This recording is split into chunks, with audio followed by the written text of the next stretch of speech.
Velkomin aftur í Nú árið liðið, áramótaþátt N4. Við ætlum að fá hérna þáttastjórnendur stöðvarinnar í heimsókn, þá Kalla og Þórodd. Þeir eru bara mættir hérna, gjörðu svo vel, velkomnir. Takk. Gangið í bæinn, fá okkur sæti, sína eitthvað kæti. Hvað segir þið? Þetta fína bara. Já. Vistu ykkur þetta ekki svolítið augulegt fyrir okkur? Jú. Já, þetta gott Þetta svona áramótapartí. Já. Hvað segir þið? Þið komu sterkir inn hérna sem þáttastjórnendur á árinu. Hvernig upplifum við það? Byrjum á þér. Þetta náttúrulega voðalega skemmtilegt. Já. Og við verðum með þátt landsbyggðarlatti. Já. Þar sem var svona hugmyndin að brjóta pínlítið upp svona spjallþáttaformið og hafa þetta meira svona svo kaffihús þar sem að Svolítið eins og hlerun, Já, er það ekki? svolítið eins og þú situr á næsta borði, sko, Þið voru að hugsa þetta þannig, að væri á næsta borði að hlusta, pínu vandrá. Og það hefur bara tekist. Það hefur bara gengið mjög vel, mjög skemmtilegt, já. Hvað, þetta eru margir þættir? Hvernig tölum við? Ég hef ekki hugmyndið að það eru margir, nei. En bara margir? Já, já. Og alltaf landsbyggðin í fókus? Já, þetta hefur verið svona, svo sem bara þannig að við höfum bara rætt málin vítt og breytt og svona kannski bara svolítið út frá því hvar við erum stödd. Ekkert endilega þannig að það sé alltaf verið að tala einhver klassísk landsbyggðarmál, það eru öll mál þannig. Er það ekki? Já. En þinn þáttur var aðeins annars eðlis? Já, þetta átti að víst að heita skemmtiþáttur. Já. Það var víst aðrir að dæmi það hvernig til tókst, en fyrir mér allavega var þetta mjög skemmtilegt og þarna svona augraði ég sjálfur mér svo lítið, sko. Já. Var þetta átaka að fara í þetta hlutverk? Já, kannski pínu til að byrja með, en svo einhvern veginn bara vandist þetta afskaplega vel og var mjög skemmtilegt. Já. Þú varst að spekulera í hérna þessum áratugu, það ekki? Jú, 9. áratugnum. 9. áratugnum, já. Besta áratug fyrr og síðar, þar sem að margir af landsins snillingum hefur fæddust og ólust upp. Já. Þetta einhvern veginn svona hjá okkur sem að fæddumst og ekki sem fæddumst heldur á þessu tímabili heldur svona upplifum okkar svona unglingsár og efri unglingsár. Þetta einhvern veginn svo fast í höfðinu á okkur og það einhvern veginn ekki... Mótunarár svona? Mikil mótunarár, byndu fyrir og tónlist og svona. Maður er ennþá að hlusta á þessa tónlist í dag, sko. Og börnin náttúrulega alveg, þeim hryllir við þessu. Og þú fyrst alltaf svona 2 og 2 í setti þín? Já. Og svona raktir? Já, þau komu með myndir og myndbönd og svona. Fór í svona vandræðileg myndalbum? Jú, vissulega. Það var ansi skrautlegt þarna ýmislegt sem kom. En kannski vandamáli var að fá fólk bara til að koma yfir höfuð, sko. Það var svolítið púst. Var það feimið? Já, og líka þetta var náttúrulega líka tekið upp á vinnutíma og svona. Fólk ekkert að kasta frá sér vinnunni fyrir svona. Nei. En það hafðist? Já, það hafðist. Og verður framhald af þessu, heldur þú? Nú veit ég ekki, sko. Það veit enginn? Ég veit ekki, sko. Það var bara spákulan að leiða. En með landsbyggðarlattið, veistu eitthvað með það? Sko, jú, ég hugsa að það haldi áfram í vor. Og svona meðan að allir hafa gaman að þessu. En landsbyggðarlatti, hvað var pælingin með nafnið? Já, þetta svo sem byrjaði, það var svona þessi klassíska umræða að það sé verið að tala um einhverja sko latti, lebjandi, 101 og það sem svolítið skrítið af því maður svo sem heyrir þetta aldrei nema fyrir sunnan þar sem fólk er að ímynda sér hvernig talað um fólk fyrir sunnan einhvern veginn, sko. Þannig að það var svo sem bara verið að brjóta þetta upp, þetta fólk bara alls konar og sko besta latti á landinu náttúrulega á Kristneshæli og svona. Já, við skulum ekki gleyma því við drekkum latti vína. En svona ykkar svona persónulega ár, ef þið lítið aðeins vöxl, eitthvað sem stendur upp og fyrir utan náttúrulega að stýra þessum þáttum. Já, náttúrulega.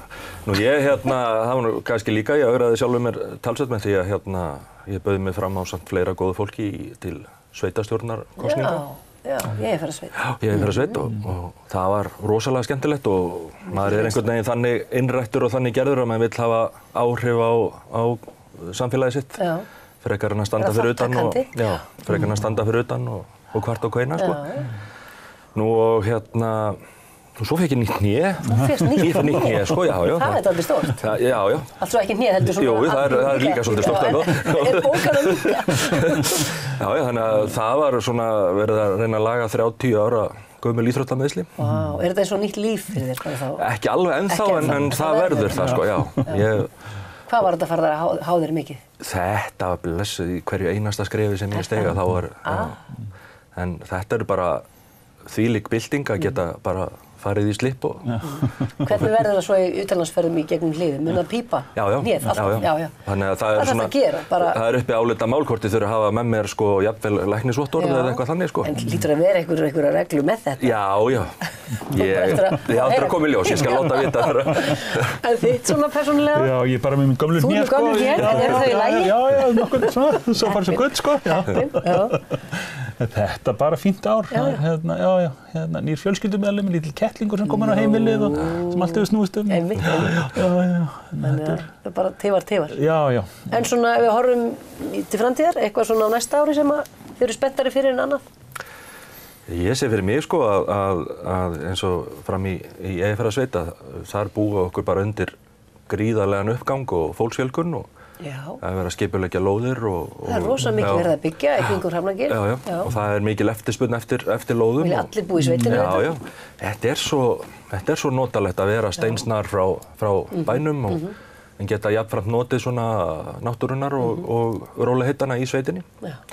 Þannig að það er svona ansi stórt verkefni fyrir okkur framfrá. Já. Og svo er það bara eins og þetta klassíska að fjölskyldan verði bara hress og kát og allir heilbrigðir. Já, allir heilbrigðir sko. Og lambinn gengur vel? Já, þetta svona mjallast. Já, þetta rúlar. Já, árið núna var hérna svona aðeins stramlana en áður sko en við sjáum það bara strax með lækkuðu gengi krónunnar að þá fara gömlu bókarnar svona aðeins að koma aftur sem við mistum alveg í fyrra sko. Eða núna í sumar segi ég. Þannig að jú, við erum alltaf björnsýn. Já. Eitthvað svona í pípunum hefði þér næsta ári?